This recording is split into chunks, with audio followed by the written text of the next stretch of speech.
Hey, ever wonder why a 50-year-old executive will drop 100 grand on a car he dreamed about when he was 9 years old? I'm talking about grown men with families, mortgages, and retirement accounts who will sacrifice financial logic just to sit behind the wheel of a machine they first saw on a poster in their childhood bedroom. It's not about transportation anymore. It's about something deeper, something primal that was planted in their minds decades ago. So before we dive into this rabbit hole of psychology, finance, and automotive obsession, do me a favor and smash that like button, because what I'm about to reveal might just explain your own bank account. And hit subscribe, because we're going on a wild ride through the human mind and the car industry's greatest psychological hack.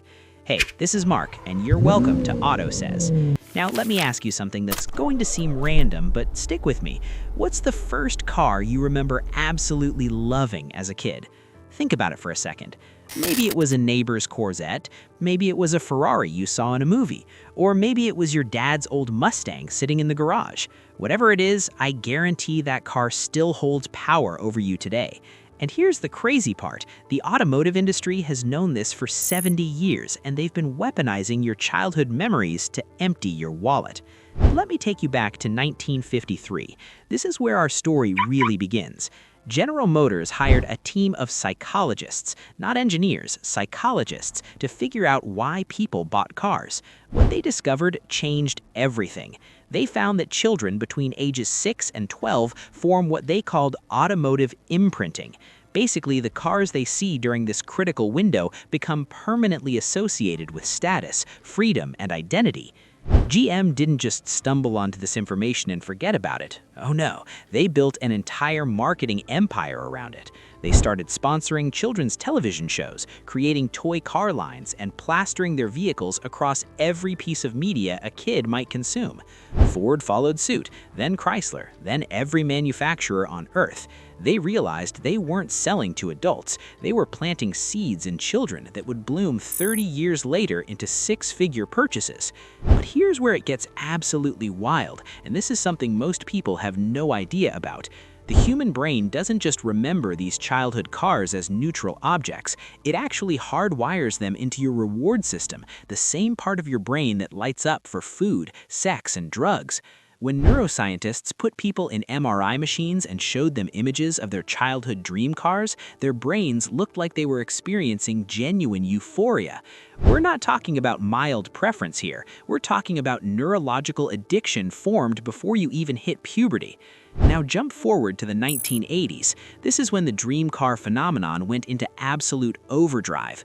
Movies like Back to the Future featured the DeLorean, Ferris Bueller made the Ferrari 250 GT California legendary, and every action hero drove something powerful and expensive.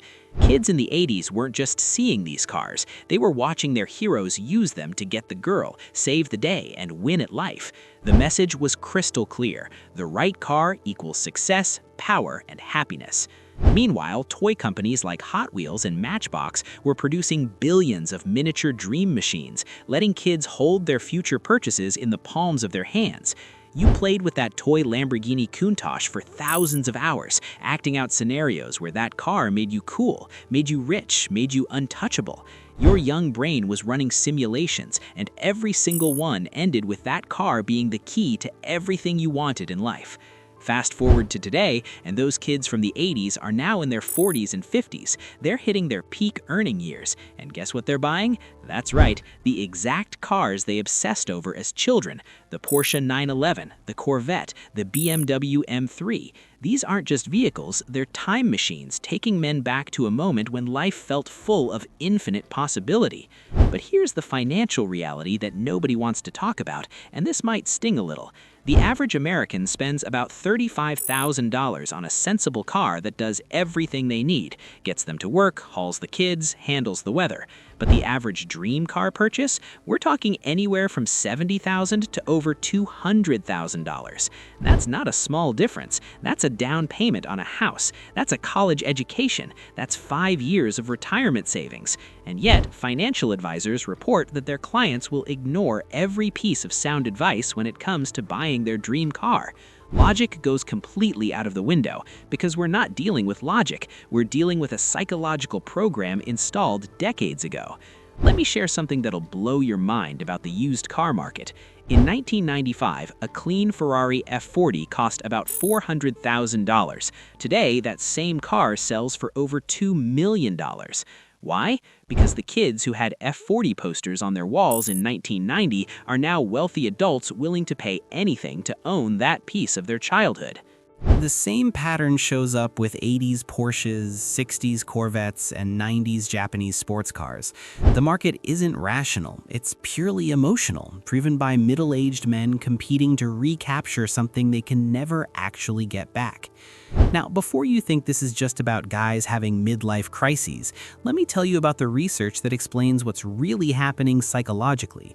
There's a concept called nostalgia consumption, studied by marketing professors at Harvard and Stanford. They've found that when people feel uncertain about the future, when they're stressed about aging, when they're questioning their life choices, they instinctively reach for things that remind them of simpler times. And nothing triggers nostalgia quite like the dream car from your childhood, because that car represents a version of you that still believed anything was possible.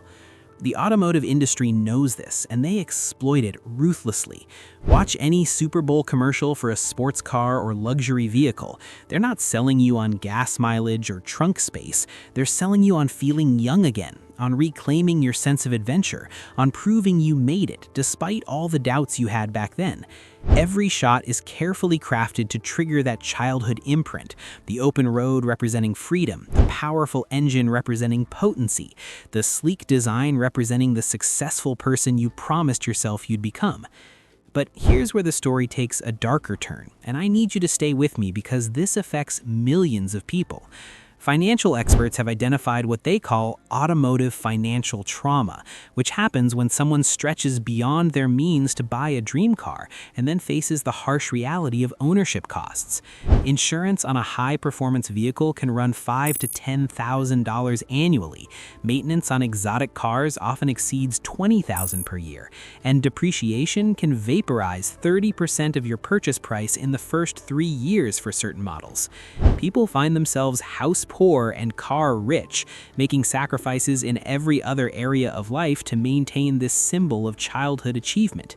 The really fascinating part is that the satisfaction doesn't last as long as people expect. Psychologists call this hedonic adaptation. You get used to anything, even your dream car. Research shows that the happiness boost from a dream car purchase peaks at around 3 months and returns to baseline within a year. But here's the kicker. The financial consequences last much longer, sometimes decades if people finance the purchase poorly. So you're left with a car that no longer provides the emotional payoff, but still demands enormous resources. Yet, despite all this, people keep making the same choice over and over because that childhood imprint is stronger than logic, stronger than financial planning, stronger than common sense. It's a ghost from your past that will haunt your present until you either satisfy it or consciously choose to let it go. Now, let me tell you about the most recent evolution of this phenomenon because it's happening right now, and it's going to affect the next generation. Kids today are growing up with Teslas, Rivians, and electric hypercars. They're forming their automotive imprints around acceleration numbers, autopilot features, and environmental consciousness, rather than the rumble of a V8 or the smell of burning rubber. In 20 years, those kids will be the ones dropping absurd money on vintage Tesla Model S Plaids or first-generation Lucid Airs, and the cycle will continue. The manufacturers already know this. They're investing billions in creating emotional connections with young people through video games, social media, and experiential marketing. Your kids are being programmed right now for purchases they'll make in 2045. So what's the answer here? Should you buy your dream car or not? Here's my take, and this is where I'm going to give you the hard truth. If you can genuinely afford it, meaning you can pay cash or finance it without impacting your other financial goals, and you understand that you're buying an emotional experience rather than a rational investment, then absolutely go for it, because life is short and those feelings matter. But if you're sacrificing your financial security, stressing your family, or lying to yourself about the real costs involved, then you need to recognize that you're letting a childhood program override your adult well-being. The real power comes from understanding why you want what you want. Once you see the psychological machinery at work, once you recognize that your desire was manufactured by an industry that profits from your nostalgia, you can make a conscious choice rather than being driven by unconscious programming. Maybe you decide the dream car is worth it anyway, and that's fine. Or maybe you redirect that energy and money towards something that serves your current life better, and that's fine too. The key is awareness. Just remember this. Every car commercial you see, every automotive YouTube channel you watch, every car show you attend, they're all designed to keep that childhood imprint alive and hungry. The industry has spent billions of dollars studying exactly how to keep you wanting, keep you dreaming, keep you believing that the right car will finally make you feel the way you thought you'd feel when you grew up. And the truly wild part? It works. It works on almost everyone. It might even be working on you right now.